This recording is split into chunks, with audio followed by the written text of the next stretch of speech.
Assalamualaikum dan selamat pagi untuk semua penonton Selamat Pagi Malaysia. Alhamdulillah hari ini kita bersama sekali lagi. Saya tidak keseorangan. Hari ini saya bersama dengan rakan pengacara saya. Abang Sinar kita hari ini. Siapa? Abang Sinar. Salam Malaysia Madani. Terima kasih kerana bersama kami pagi ini. Saya Terence Das, a.k.a. Abang Sinar. Dan saya bersama kita punya K-pop princess ni. Nama nickname apa nak letak? Nickname K-pop princess lah. K-pop princess. Okey, bolehlah Abang Sinar dan K-pop princess hari ini. 2 jam sama dengan anda. Boleh saksikan kami di MyClick di Facebook, YouTube. Sekarang ni zaman moden kan, semua ada, semua di hujung jari anda. Jadi tidak ada alasan untuk anda tidak bersama dengan kami. Macam biasa Abang Sinar pagi ni. Kita nak kongsi apa ni? Dan Abang Sinar is going to sting. Okey. Kita ada banyak perkongsian sebenarnya, tapi kita akan bertanyakan soalan penting kepada anda. Sara hidup dan gaya hidup, di mana sebenarnya pengimbangannya, sama ada anda bersedia ataupun tidak untuk menghadapi situasi di mana kita seolah-olah makin dihimpit, OPR pun naik, maka kadar faedah makin meninggi dan kita terpaksa bayar lebih setiap bulan kepada bank untuk semua pinjaman. Selain daripada itu, gaji tak naik. Betul. Tapi harga barangan masih meningkat, Syu. Jadi ini memberikan situasi di mana kita mungkin perlukan satu anjakan paradigma dalam menilai semula keupayaan kita untuk membeli, dan kita perlu menukar sedikit gaya hidup. Jadi perkara ini akan berlakunya satu perkara ataupun musyawarah dipanggil yang kita akan sama-sama melaksanakan, terutama untuk pihak kerajaan. Tapi kita nak kongsikan hari ini berkenaan menyentuh berkenaan dengan musyawarah ini. Ini antara perkara yang ditekankan oleh Yang Berhormat Perdana Menteri Datuk Seri Anwar Ibrahim, di mana budaya musyawarah beri ruang peluang penjawatan bersuara untuk menyuarakan pendapat. Ini disampaikan ketika Yang Berhormat Perdana Menteri berucap pada Majlis Perhimpunan Bulanan Perdana Menteri bersama warga Jabatan Perdana Menteri JPM bagi bulan Jun. Kata Datuk Seri Anwar lagi, pejak awam adalah penting bagi menjadikan sesuatu musyawarah lebih bermakna dan berkesan. Baik, seterusnya juga berkaitan dengan ekonomi. Satu naratif ekonomi baru akan dilancar menjelang bulan Ogos ini. Jadi kita akan melihat satu naratif ekonomi madani di mana kerajaan akan melancarkannya untuk memberikan panduan yang jelas bagi menetapkan hal tuju serta memudahkan tindakan pelaksanaan oleh kementerian-kementerian yang berkaitan.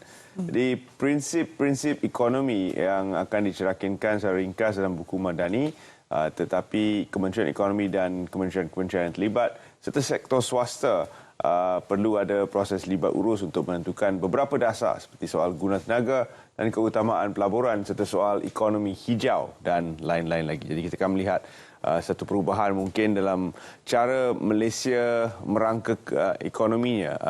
Kita sebenarnya banyak bergantung kepada minyak setakat ini, pengeluaran minyak dan gas, dan itu bukanlah satu-satunya sumber yang perlu kita sandarkan segala-galanya pada. Kita ada sektor-sektor lain yang perlu juga terus berkembang pesat, dan mungkin naratif baru ini akan memberi tumpuan kepada sektor perkhidmatan yang sebenarnya ada nilai tambah yang lebih tinggi. Okey, terutama dalam sektor hijau, tenaga hijau itu antara perkara yang sering kali diberikan keutamaan dan dijangkakan akan memberi satu impak yang positif untuk ekonomi sesebuah negara sekiranya kita memberi tumpuan terhadap teknologi hijau tersebut. Selain daripada itu, kita juga nak kongsikan anda sekarang ini kan musim haji, Terence, ya. Jadi jangan lupa kita nak promote sekali lah, Sabtu ni Salam Baitullah akan bermula. Seperti biasa, kita akan bawakan perkembangan jemaah haji dari semasa ke semasa. Tapi ini ada satu saranan dikeluarkan oleh pihak tabung haji untuk berhati-hati dengan sebarang ataupun kes-kes skam di Telegram. Okey? Ini perinciannya, di mana lembaga tabung haji menyarankan orang ramai supaya berhati-hati agar tidak menjadi mangsa skamer di aplikasi Telegram. Telegram ni bahaya. Ada ramai betul skamer sekarang ni, dia dan hidup kat situ. Aplikasi yang tidak mahu memberikan kerjasama pada mana-mana negara sebenarnya untuk membantras kegiatan-kegiatan skamer yang menggunakan peranti itu untuk melakukan kerja jenayah mereka. Jadi apapun, kita berhati-hatilah ketika menggunakan Telegram. Seterusnya, Pandalela diangkat sebagai ikon perpaduan negara. Ratu Terjun Negara Datuk Pandalela Rinong akan diangkat sebagai ikon perpaduan negara. Ini adalah yang dinyatakan oleh Menteri Perpaduan Negara Datuk Aaron Agodagang, yang berkata selain pemimpin seniman dan legenda sukan, kementerian ini kini turut menjadikan Pandalela sebagai ikon untuk mengeratkan perpaduan di kalangan rakyat Malaysia. Dan juga di Dewan Rakyat bakal dibentangkan kertas putih kesihatan, ya.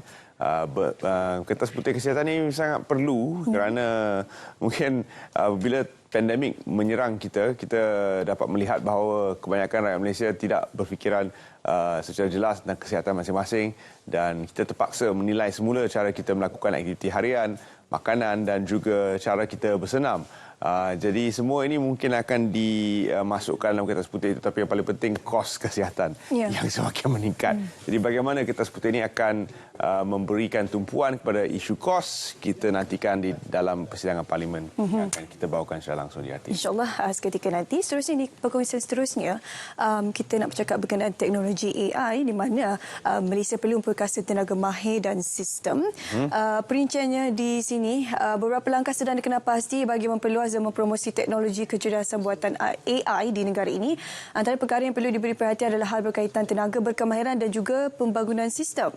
Menurut Menteri Komunikasi dan Digital Fahmi Fazil, teknologi AI pesat membangun dan diguna pakai secara meluas oleh dunia. Antara dunia yang kini sedang berkembang menggunakan teknologi AI adalah Jepun sebenarnya, di mana ChatGPT sekarang ini sedang berfikir untuk membuka satu pejabat di Jepun dan sekarang ini ada satu kawasan iaitu Kanagawa Prefecture, antara kawasan pertama yang menggunakan sistem AI ini di dalam pejabat mereka dan sebagainya. Jadi kita nak lihatlah macam mana Jepun ni antara orang kata negara pioneer lah kalau kita bercakap berkenaan teknologi dan sebagainya. Jadi apabila mereka menggunakan terlebih dahulu mewakili kita negara Asia, jadi barangkali kita boleh belajar sikit sebanyak daripada mereka, Terence. Ya, tapi as a kid of the 80s, I grew up with Terminator and Skyline. Di benda-benda ni semua agak menakutkan juga. Kecerdasan buatan boleh berfikir dengan cara yang lebih logik, dengan cara yang lebih cepat berbanding manusia. Jadi adakah ia akan menggantikan kita dalam pekerjaan-pekerjaan harian seperti mengacara?